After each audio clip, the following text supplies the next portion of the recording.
ভারতীয় নেশাজাতীয় মাদকদ্রব্য স্কার্ফ, যেটা ফেন্সিডিলের বিকল্প, এটা মাদক ব্যবসায়ীরা বিপুল পরিমাণ মাদক এটা সীমান্তবর্তী এলাকা থেকে নিয়ে এসছে, যেটা আমাদের মোড়াপাড়া, মাসিমপুর এই সমস্ত এলাকায় সরবরাহ করা হবে এবং এগুলা বিক্রয়কারীদের হাতে পৌঁছাবে। আমরা এই সংবাদটা পেয়ে আমরা আমাদের টহল ব্যবস্থা, উক্ত এলাকায় আমরা টহল ব্যবস্থা রাখি এবং সতর্কতার সাথে দৃষ্টি রাখি যেন এখানে আসামাত্রই আমাদের হাতে পড়ে এবং আমরা আটকাতে সক্ষম হই।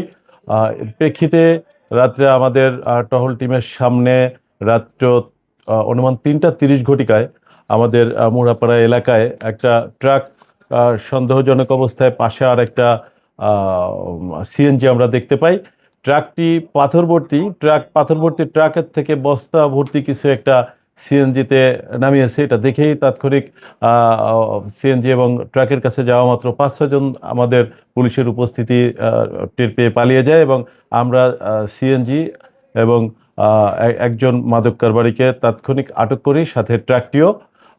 এমতো অবস্থায় আমরা ট্রাকে পাথরভর্তি ট্রাকের মধ্যে বস্তাভর্তি অবস্থায় স্কার্ফ, এখানে ট্রাকের মধ্যে 4 বস্তা এবং সিএনজির মধ্যে একজন মাদক কারবারি এবং 2 বস্তায় স্কার্ফ, সর্বমোট 6টি বস্তায় 1107টি স্কার্ফ, যা ভারতীয় তৈরি, যা ভারতের সীমান্তবর্তী এলাকা থেকে সংগ্রহ করে এই রূপগঞ্জ থানা এলাকার এবং মোড়াপাড়া, মাসিমপুর, দড়িকান্দি এই সকল এলাকায় মাদক কারবারিদের হাতে পৌঁছানোর জন্য এখানে এসে ট্রাক থেকে আনলোড করা হচ্ছিল।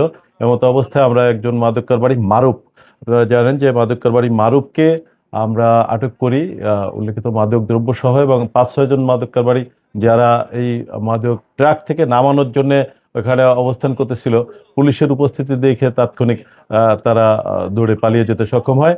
আমরা ওই 1107 পিস স্কার্ফ, ভারতীয় অবৈধ মাদক দ্রব্য স্কার্ফ সহ আমরা মারুফকে আটক করেছি এবং একই সাথে মাদক বহনের কাজে যে 2টি পরিবহন নিয়োজিত, একটি সিএনজি এবং পাথরভর্তি যে ট্রাকটি, এই দুটিও আমরা মাদক পরিবহনের কাজে ব্যবহৃত মর্মে আমরা জব্দ করেছি।